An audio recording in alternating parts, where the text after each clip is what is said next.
Welcome to Women in the Arena podcast, the podcast celebrating women doing extraordinary things in plain sight. I'm your host, Audra Egan, and our mission is to elevate the value, strength, and resilience each woman brings to the world. Without further delay, let's go ahead and start the show.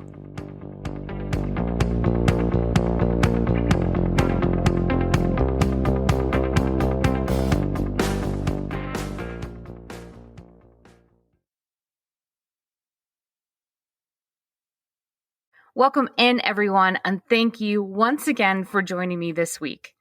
This week, we are going to talk about financial literacy. My guest this week is Jean Lynn, and she is a certified financial planner, and she was a spender, and she came from a family of savers. But she changed all that when she found herself in some significant debt in her 20s, and does any of this sound familiar to anybody? She changed her relationship with money, and now she teaches others how to change their relationship with money. She says that we all have various personalities with money and spending and saving. So I'm curious to hear more about that. She's now writing a book that will be released in summer of 2023, and it is called Breaking the Money Taboo. I can't wait to join her in this conversation and dive into money personalities and more about her book. It is my pleasure and my honor to introduce to you Jean Lynn. Jean, thank you so much for being here and welcome to the show. Thanks so much, Audra. Happy to be here. I'm really excited to talk about all this information because there's a couple of things that is changing in our current environment. One of which is that it is not unusual for the woman of the household to be the primary wage earner, and in a lot of cases, the only wage earner. So that is changing, which means that the relationship with money, as far as females are concerned, also needs to change, and how we perceive it and our connection with it, our relationship with it. So I'm really excited to have this conversation. One of the first things I want to ask you about is this idea of money personality. What is that? How personalities with money or spending with money? What is that? Tell me more about that.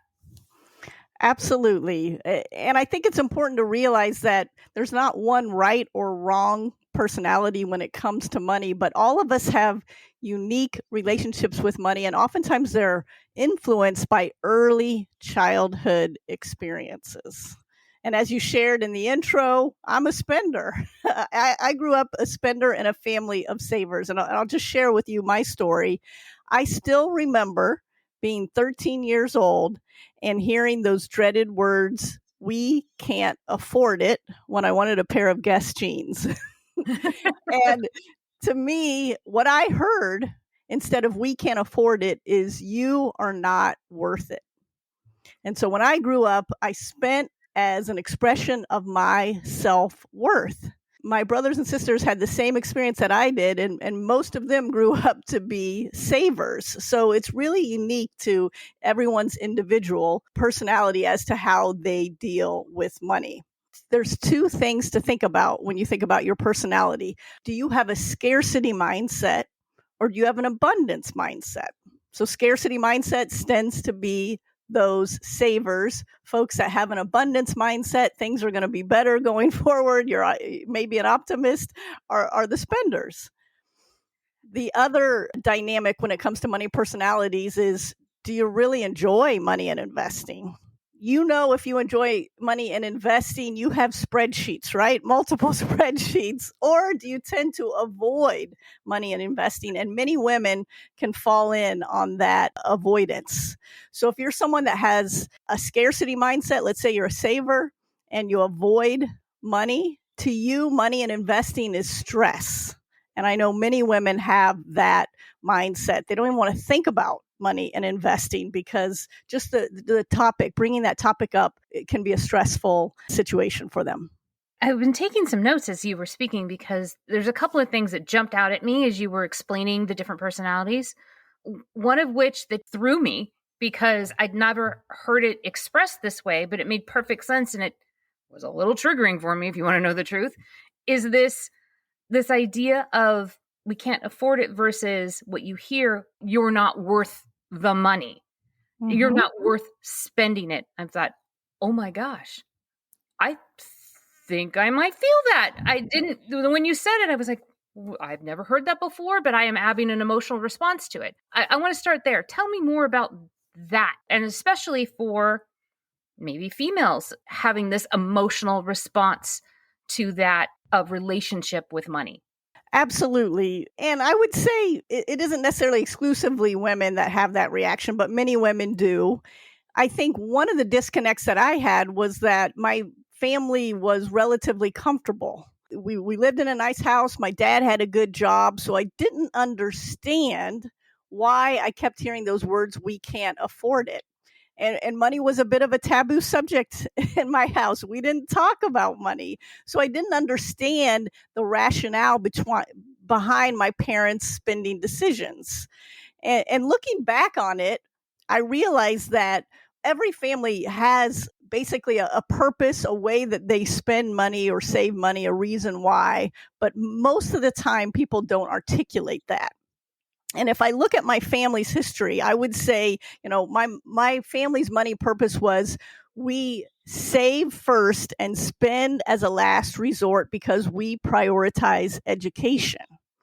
And again, this is me looking back on this and reflecting on this. We never had this conversation as a family. But when I look back on it, I'm the youngest of 5 children. My parents put all of us through private school. They gave me such a wonderful gift of paying for my college education. I didn't have any student loans. But again, I didn't understand the why behind it. And so I internalized it as you are not worth it. The one thing that I'll share with you, though, is talking about how to change your relationship with money is once you go back and look at your money history, you'll have aha moments, right? And I encourage all of you to think about what's your earliest earliest memory of money. And oftentimes you can understand a lot about your decision making, which oftentimes we don't talk or think about when it comes to money and finances and how it's tied to that. Hopefully that helps answer your question. It does. And I think it's really interesting because I also grew up in a household where we did not talk about money. There's a lot of things that we didn't talk about, but we didn't talk about money. And everything I learned about money was typically from making a whole bunch of mistakes and then fixing it later. How do we now as adults, which I'm still trying to figure it out, and we're going to talk about investing in a little bit more further in the conversation. But as I'm getting older, I'm stripping down and trying to understand my relationship, where the stress comes from, that kind of thing. Where and how should we all start to redefine our relationship with money? So the first thing to do after you kind of think about your history, your earliest money memories, is to understand what your financial personality is. Do you tend to be more of that scarcity or abundance mindset, or do you tend to avoid or embrace your finances? And in the book, I talk about this. I talk about there's 4 distinct money personalities, and I give individuals things to think about and keep in mind. Because again, if we all approach money differently, you can't give the same advice to everyone and think that it's going to work. And I'm curious about you. So you said, you definitely internalized or identified with that you're not worth it. Do you think you had more of a scarcity or an abundance mindset? What do you think? I think that has changed throughout as I've gotten older. I think that when I was younger, because I didn't always understand money, I understood how to save. I understood the mechanics of how to balance a checkbook, but I didn't understand the science behind money.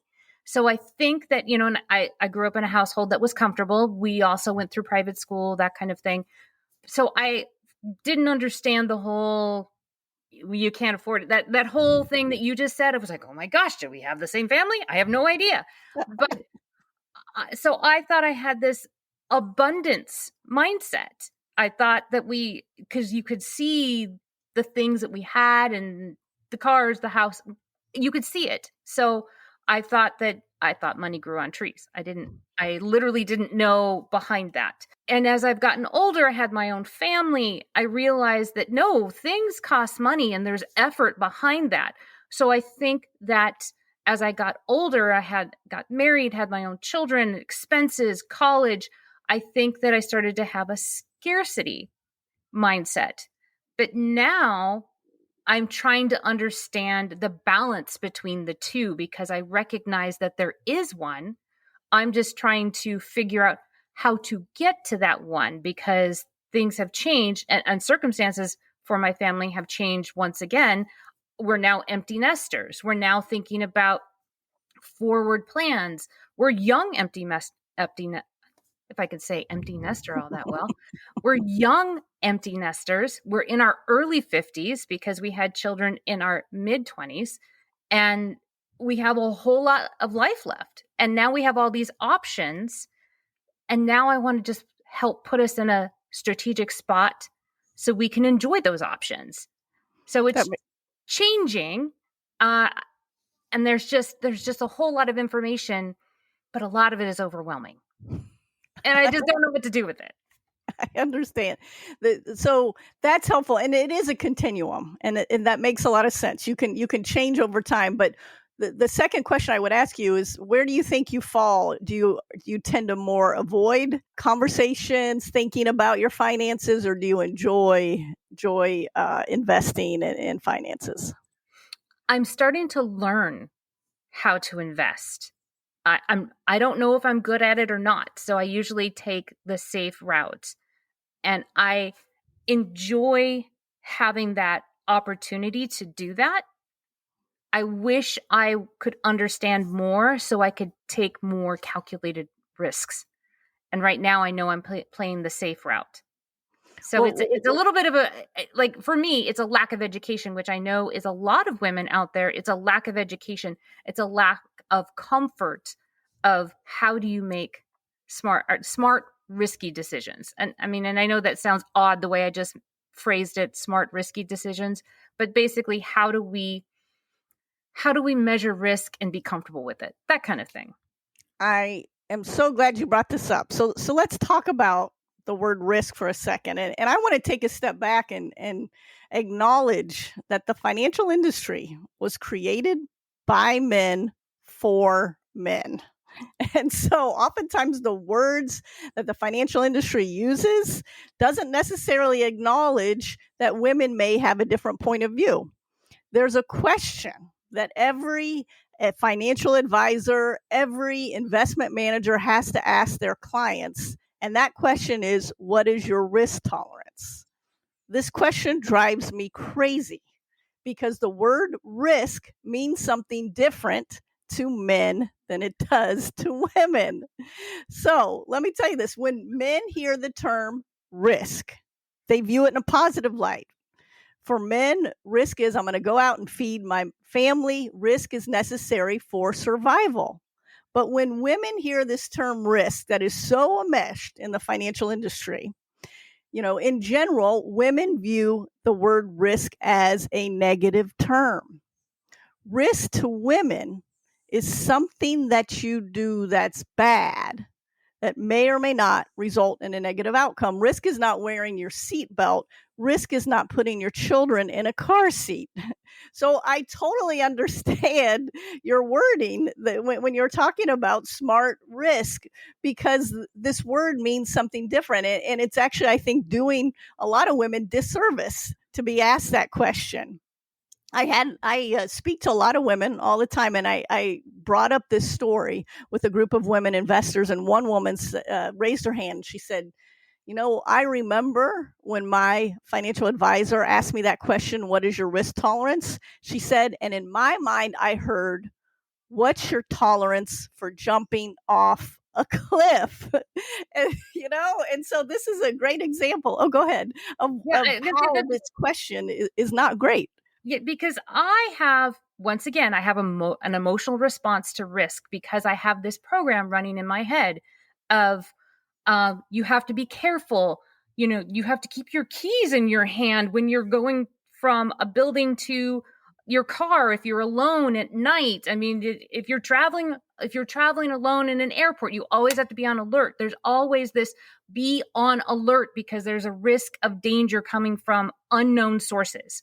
So when you start talking about money and risk, I have the same exact emotional response than as if you said, you got to be careful because you don't want to be walking around at night. It's the same feeling. My brain can't distinguish between the two because it feels identical. And you shouldn't have to distinguish between the two. The financial industry needs to use better language to talk about investing. So it's not about risk, it's really about trade-offs. Because, Audra, you could put your money under your mattress. It just means you're making a trade-off. That means you're going to have to probably save more and retire at a later date than if you invest your money in companies. So that's one thing that drives me nuts is we need to stop asking that question, what is your risk tolerance? We need to talk about trade-offs. And when I bring that up, that dynamic, I think you can think about investing a little bit differently. One other point that I hear a lot of times from women is they say, the stock market feels really risky. It's like gambling. So there's this connection between gambling and risk and the stock market that I want to break right now, because investing is not gambling. When you're investing in the stock market, you're essentially buying shares, you're owning certain companies. So that's very different than gambling, which is simply a game of chance. To your point, if you want to make smart risk, you can hire a financial advisor or hire someone, a money manager, investment manager, whose entire job is to manage your portfolio of investments for you. So there's a lot of great resources, but we don't talk about them, I think, in a way that connects with women. And the last point I want to make is that I think can maybe help women think about investing a little bit differently, is thinking about buying real estate. So probably many of your listeners have purchased a home. If you think about buying a home, it's one of the biggest investments you can make in your entire life. Did your real estate agent ask you what your risk tolerance was before you bought your house? Not once. It's always about the future value of your property. I mean, even though there have been ebbs and flows in real estate, I'm actually, I had experience with that back in 2008 when the market crashed. Our house was then worth half of what we paid for it. And I knew that we had two choices. Our choices were abandon it, like many individuals felt like that was their best choice for them, or we write it out. And our kids were at an age where, for us, we thought, well, let's write it out. And we did. We wrote it out. And not only have we gained back what we lost, we've gained back equity on top of that, because I was looking at it from the long game. But it's a physical investment versus an intangible investment. So it was an easier decision to make because it's your home, you live in it, your kids are raised in it, you have birthday parties. It was, you could see it, you can feel it, you can live in it. An intangible, it's a little bit harder to make that connection. That makes a lot of sense, but I think I so appreciate what you said. Is if you're thinking about investments the same way as you think about real estate, your chances for success are going to increase the longer your time horizon, the longer you are able to keep an investment. So I think that's, and I understand it can be a little bit harder, but I think those are the types of conversations we have to have and talk about. And the last thing I'll say is, your house isn't without risk. You talked about market risk in 2008, but there's also risk of fire. There's risk of lots of things. There could be an earthquake, depending on where you are, a hurricane in the Virgin Islands. And so what do you do to guard against those risks? You purchase insurance.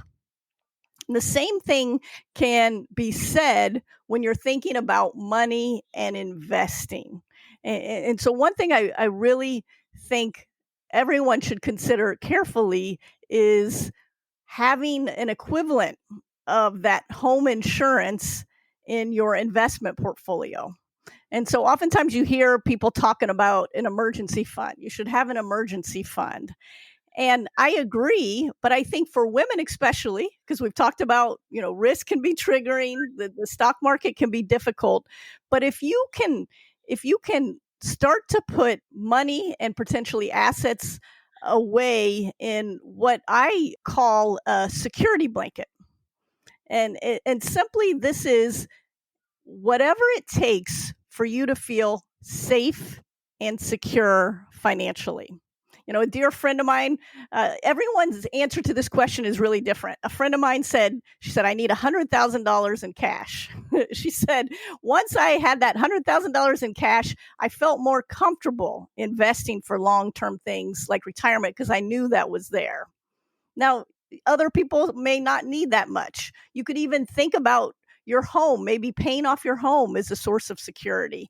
But whatever that security blanket is for you, starting to have that, putting that in place before you invest, I think can give a lot of women peace of mind. You're talking about big numbers. So $100,000, paying off your house. Those sounds like big fat numbers. And some of my listeners may be going, "Are you out of your mind? I've got these children that are eating me out of house and home. I've got rising cost of living, gas, whatnot. I mean, I've got all these rising costs." So maybe some are thinking, well, what's the cost of entry? Is there a really high barrier of entry? Which I think that there isn't. I think that investing and saving and all of that can start very, very small, but I don't know how small. How small is small? I mean, so give me a little bit more information about that, because it sounds big and scary, like I have to have thousands and thousands of dollars, but maybe you don't. And what are the thoughts on that? Yeah, great. And I appreciate that context. So one thing I would say, most financial planners say you start with that emergency fund, 3 to 6 months of living expenses. If that's too much, start with $1,000. So to me, putting aside $1,000 is a great starting point. That's in cash for unexpected expenses. And for most folks, especially folks that are just starting out, to me, the easiest way to start saving is to start saving. If you have a job, start saving in your retirement plan at work. And I'll tell you why this to me is such a great idea for many individuals. Number one is it happens automatically. And basically that money is taken out of your paycheck before you even see it. And as a spender, that to me is the best way to save, is it's taken out of my account before I can spend it as well. Another great benefit of your retirement plan at work is most employers are going to match a certain percentage of what you're putting in the retirement plan. So let's say you're putting in common matches 50% of what you put in up to 6%. So if you're putting in 6% of your pay, your employer is giving you 3%. That's free money. I mean, that's essentially, a 50% return on your money just for starting to save. So I think saving in your retirement plan after you've got that $1,000 emergency fund, if you're looking for a way to start, that would be, I think, a really important thing. The last thing I'll say is that money is oftentimes pre-tax. So it's taken out before you pay taxes. Although, and I don't mean to get too technical here, although I would definitely recommend, if you have the option, to make Roth contributions to your retirement plan at work. The reason why is you may pay taxes on the money you're putting in now, but with a Roth retirement plan, you don't have to pay any taxes on the earnings. So let's say you put in $1,000 and it grows to $10,000. You don't have to pay taxes on that $9,000 of earnings. So if you have more than 10 years to retirement, I definitely recommend investing in a Roth retirement plan. That was a long answer to your question. No, that's actually a great answer to my question, because a lot of us are heard of Roth, but don't know what in the world it is and why would we do it, and that general thing, but the difference between that and a 401k. So that's very helpful. What about if you work for a company that offers you the opportunity to buy stock in the company at a discounted rate? What do you think about that? I mean, there's a lot of public companies. There's a lot of people that work for public companies out there, and they get that option. Is that a good option? Is that a bad option? Great question. I would say, first of all, every company is different. So let's say you're working at Enron. That might not have worked out for you so well. So I think first is, thinking about your company, and you're going to know as an employee, do you think that it's a good investment? If you think it makes sense as a good investment, typically what we would say is, especially if you're getting a discount, consider doing that. But you should think of having no more than 10% of your total assets concentrated in one specific stock, like company stock. So that's just one thing to think about, is you don't want to put your entire retirement plan in your employer stock. Sometimes you have the option to buy employee stock in your retirement plan. I would say stick to 10% of your total assets in that company stock. And typically you have the option to, let's say you're purchasing it at a discount, sometimes they require you to have it for a certain period of time, but you should be able to sell it. So I'm not necessarily saying stop investing, but you should be able to sell it at certain times. What about, there's a couple other questions that I'm just thinking of what has been real in my life lately, things, because I happen to represent a lot of who my audience is. So let's say that, okay, we've done a good job. We've put money away in 401k. We have some money in the savings just for a rainy day. What is this day trading thing? Is that something we should do? Is it something we shouldn't do? Because we have heard stories, myself included, that that's a great way to start investing without losing a lot of money. But it also sounds super scary because that sort of sounds like a slot machine to me. So educate me and tell me, is it a slot machine? Is it just legal Vegas on your computer, or is it actually a great entry into investing? I appreciate this question, and I'm just going to share with you a couple things. So I have a bias towards emulating other successful investors. And when I look at some of the most successful investors, I think about Warren Buffett. Warren Buffett, probably one of the most successful investors of our time. You know what Warren Buffett also is? He is a boring investor. He buys, high quality companies, and he holds them for a long period of time. That's the exact opposite of day trading. So when I'm thinking about investing, I myself am a boring investor. I have a long time horizon. I don't ascribe to day trading because day trading to me is like the weather. No one knows what's going to happen tomorrow or the next day in the stock market. Just like weather, people don't necessarily know what's going to happen, tomorrow or the next week. But if you look at the performance of the stock market over long periods of time, especially 20 years or more, you see that the market in general goes up over the long time. So I would ascribe to the boring methodology that has worked for some of our most successful investors and not day trade. So that definitely answers my question, because these things have come up. They've come up in my real life. And I thought, well, I don't know. I don't know anything about it. And generally, when I don't know anything about it, I try to go and ask questions to those who do. And those experts that are around me, that this is their frame of reference, where I have none. Another question that has come up in my real life is, so the market is weird right now. There's a ton of uncertainty, and we don't know what's up or down from any given day.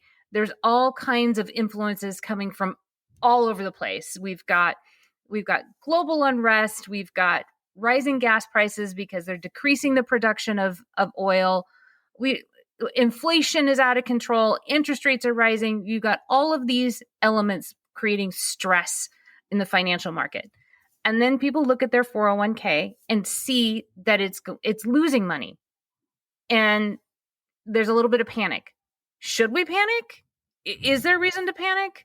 What do we do in this environment where there's so much negativity coming at us at once? We don't know what's real or not anymore.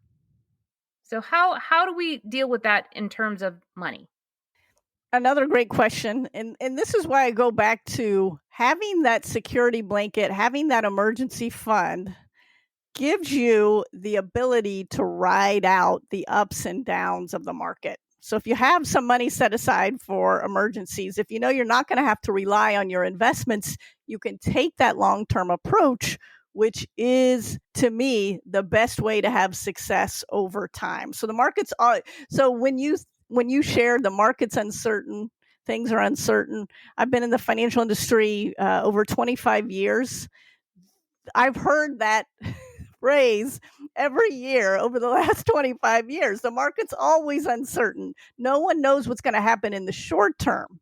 But if you invest over the long term, and you can look at 20-year periods over the long term, the market has always gone up over long time periods. So to me, this is where you get into one of the basic tenets of investing, which is very aligned to how to shop. What do you do when you shop? You don't shop when prices go up. You shop when things are on sale, right? That's a good deal is buying something on sale. So you should think about the same way when you're investing in the market. Actually, when markets go down, stocks are on sale. But one of the things the worst thing that you can do is sell when the markets are down if you have thinking that you have a long-term investment. Markets are always uncertain. The best thing you can do is be that boring investor, keep that money for a long period of time. So this has actually been really educational because I'm asking you real life questions of conversations that I've had in passing, even in the last couple of weeks. One of the questions that has been asked of me is breaking a negative relationship with money, like always feeling like you're behind the 8 ball, always feeling like you are in debt to something or someone, or feeling like you're drowning and never getting ahead. I know part of that is circumstance, but I also realize that a big part of that is that relationship factor that we discussed earlier of, how you look at money, how money makes you feel. How do you break that particular cycle? Because I know it can be broken. It's not easy, but how do you start to break it when you feel like you can't, like you're drowning? Yeah, a couple different things. And I'll share two things. So one is always to think about, and I recognize the struggle is real for many individuals, and maybe there's a certain baseline that you have to meet. So it isn't necessarily just stopping spending. So if you're in that situation and you feel like you've budgeted to death, one thing to think about is, how can I earn additional income? So raising your income can be something to think about. So that's one situation. But let's say you're in the situation like I was in my early 20s. It wasn't that I wasn't making enough money. It was that I was a spender. I was spending too much money. And there are two things that I did to change my relationship with money and stop spending. One thing that I think is a really practical piece of advice is a 24-hour rule. So as a spender, I can fall into temptation of, here's something I like, I'm going to buy it. And sometimes I buy, when I was spending money, in my 20s, I would buy something and I didn't even really want it. Then I would have that buyer's remorse later on. So I implemented a 24-hour rule. And if I ever saw something that I was tempted to buy over a certain dollar amount, I said to myself, okay, I'm not going to say no, right? I'm not going to say you're not worth it. I'm just saying not now. I'm saying if I still am thinking about this 24 hours from now, I'll consider purchasing it. And this made a huge difference for me because there were a lot of things that I was tempted to buy, and especially, on our phones, we see things. So you're not telling yourself no, you're just saying not now. And that's going to eliminate a lot of impulse spending. So that's one thing to think about. The second thing is spenders and savers' brains are actually different. If you're a saver, your brain rewards you when you see your account balance and it goes up.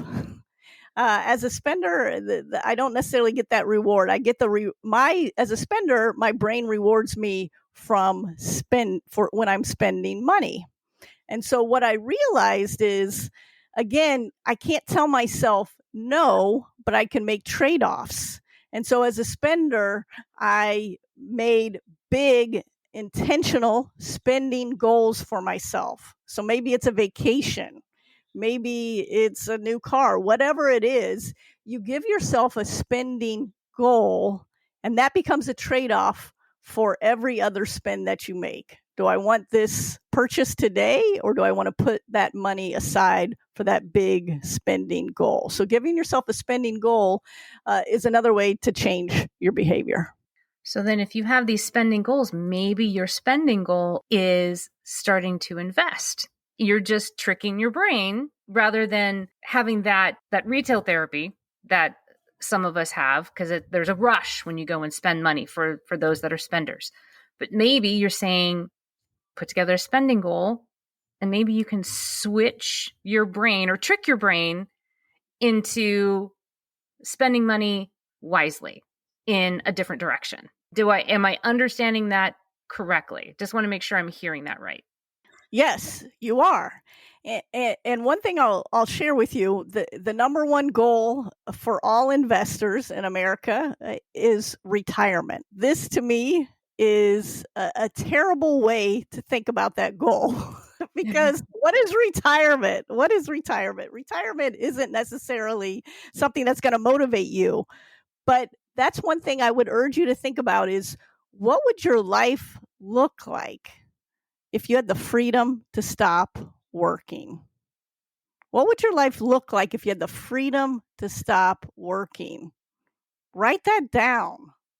And that's what you're saving for, not this amorphous retirement, whatever that is. Where would you live? How would you spend your time? What would you do? That's, I think, much more motivating than quote unquote retirement. When you phrase it that way, it sounds a whole lot more active rather than this big, giant retirement, because retirement for you might be different for retirement for me.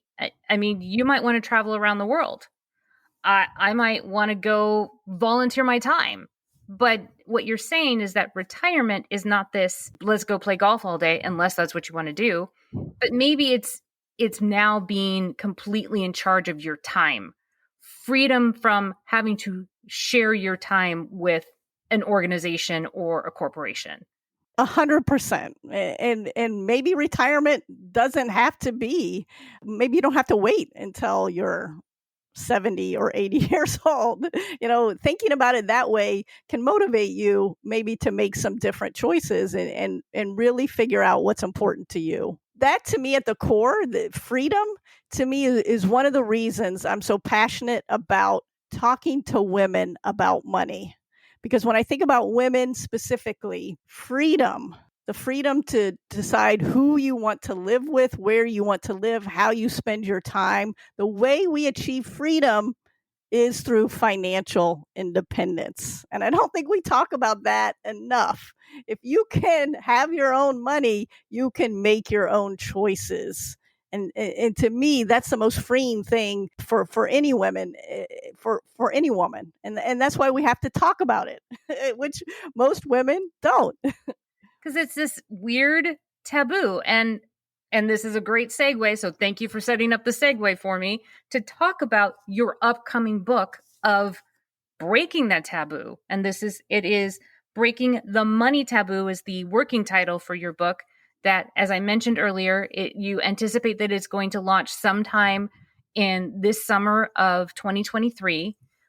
What does your book provide to us as women that may be different that we can't find out there in the marketplace today? Sure. A couple things. Number one, I've written my book without using the jargon of the financial industry. And I have the benefit of 25 years of being in this industry, again, an industry created by men for men. And I've realized how alienating it can be for women who aren't in the industry. There's so many things that we say in the industry that are condescending or don't take into account women's perspective. And so that's one of the things that I do is really try to simplify concepts, break jargon, remove the jargon, eliminate the jargon, and help women think about investing in a different way. So that's number one. The second thing that I think is really fascinating is that there's this perception that women are less confident in investing. You hear this all the time. This is, women aren't as confident as men in terms of investing. And to me, that isn't about investing. Confidence is a gender norm. In general, men are more confident about most things versus women. A great example is when you're applying for a job. Women think they need 100% of the qualifications before they'll even apply for a job. Men only, say to themselves, I need 70% of the qualifications. But this is the key. Confidence does not equal competence. Confidence does not equal competence. And in study after study, when you actually look at the investment performance of women versus men, when women do invest, they actually outperform men by 1% a year. Now, 1% might not sound like a lot. In investing, that is significant. If you were an investment manager and you were underperforming your benchmark, what's a benchmark? It's just a way to grade how you're doing in terms of investing. Most investment managers would get fired if they were underperforming by 1%. So women actually are better investors than men, but we don't talk about it. So nobody knows this. So I think that's really important. The last thing I'll just share is I get into the financial personality. So I think that helps a lot. You'll start to understand your relationship with money. You'll understand maybe someone that you love, their relationship with money. Money is the number one source of stress for Americans. We know money is a huge conflict in terms of relationships. And I would suggest that a big reason why is that we don't understand why our partners think the way they do. That's why I created this financial personality model, so you start to understand not just how you think about money, but perhaps how someone you love does. And you can start to have different conversations when you understand where they're coming from. There's one last thing I just want to share. I know I'm throwing a lot at you, Audra. The last thing I want to say is I go back to the difference in gender norms. So there's huge implications for men versus women in terms of that confidence factor. So oftentimes men will invest without having all of the information. They'll hear about a good idea and they'll invest. I hear from many women, they say, Jean, I want to invest, but I'm not sure I have all the information. I'm here to tell you right now, you do not need all the information. You're never going to have all the information. You don't have to be an expert to start investing. The biggest predictor of success for an investor is time. The longer you can invest, the more that your money will grow. And so that actually goes against this natural hesitation. I don't want to make a mistake. Everybody makes money mistakes, but the biggest mistake you can make is not starting to invest. So one of my goals, I hope, is to help women start to invest without having to feel like you're an expert. There's a lot of tools, a lot of resources that can help you invest smartly, like you were talking about, do a smart investment without you having to understand everything there is about financial markets and investing. And not feeling like there is this big, giant barrier to entry where sometimes from my perspective, it feels like there's this big, giant thing that I just can't get. I just can't get there. But you're saying starting small and creating a little bit of confidence with even those small investments can lead up to giving you more competence when it comes time to make the larger ones.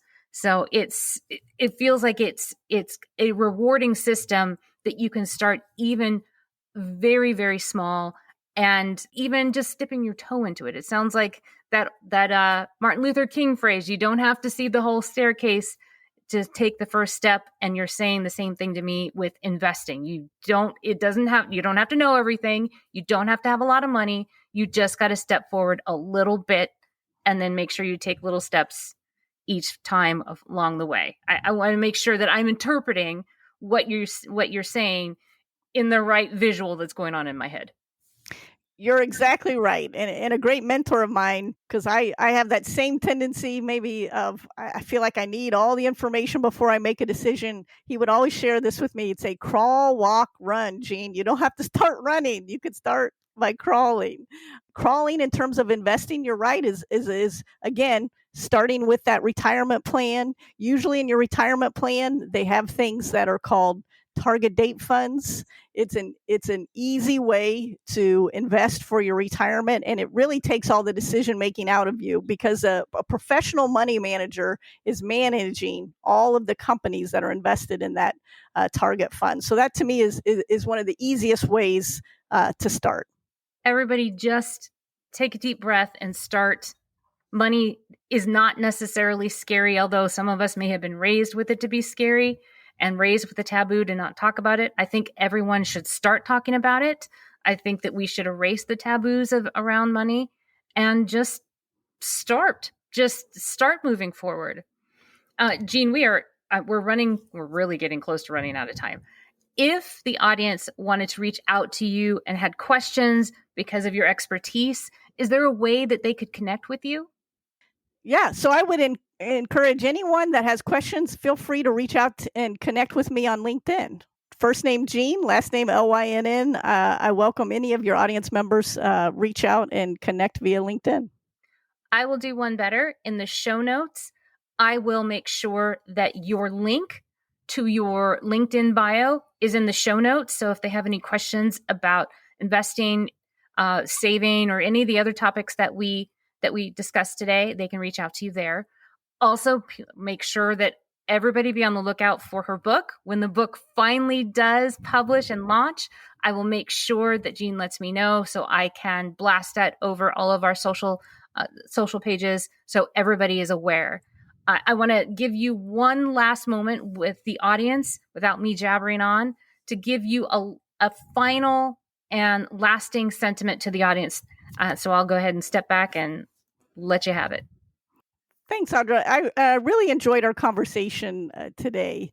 I think the last thing I would just share, and one thing I hear from so many women, when they find out I'm a financial planner, the first thing they say is they beat themselves up. They say, I should know more about investing, or I need to spend more time on that. I want to first say, eliminate the shame from money and investing. Don't shame yourself for not knowing how to invest. Don't shame yourself for past money decisions. What you can do today is the most important thing. And there's so many easy ways to start investing. So that's what I would say is eliminate blaming and shaming from the past. It's so understandable why women are alienated from the financial industry. If anyone's seen if you look at Hollywood, what do we see portrayed in the financial industry? You hear greed is good. There's so many horrible things that are portrayed in the financial industry. But I go back to the point, money is power.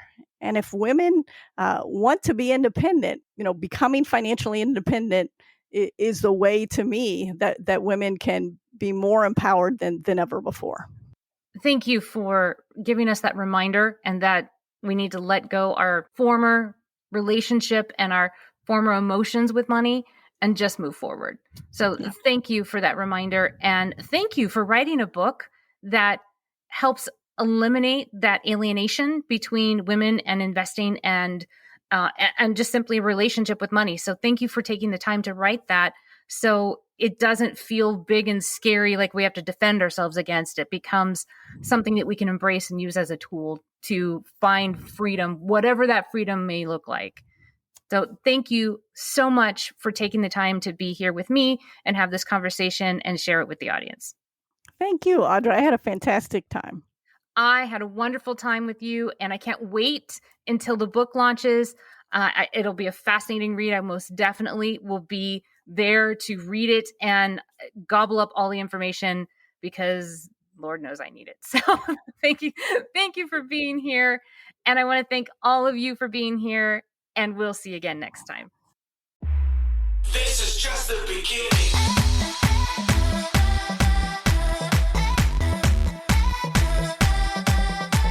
That's our show. I am so grateful for each and every one of you and your unwavering support and your continued belief in this movement that has become much bigger than me, much bigger than just a podcast. It has become this forward momentum that we are all doing together. If you are ready, or you know somebody that is ready to tell your story and share your value with the world, please connect with me. You can reach me at audra@womeninthearena.net. I am so honored and thankful that you will share your story with me, and I'll make sure that it is well taken care of.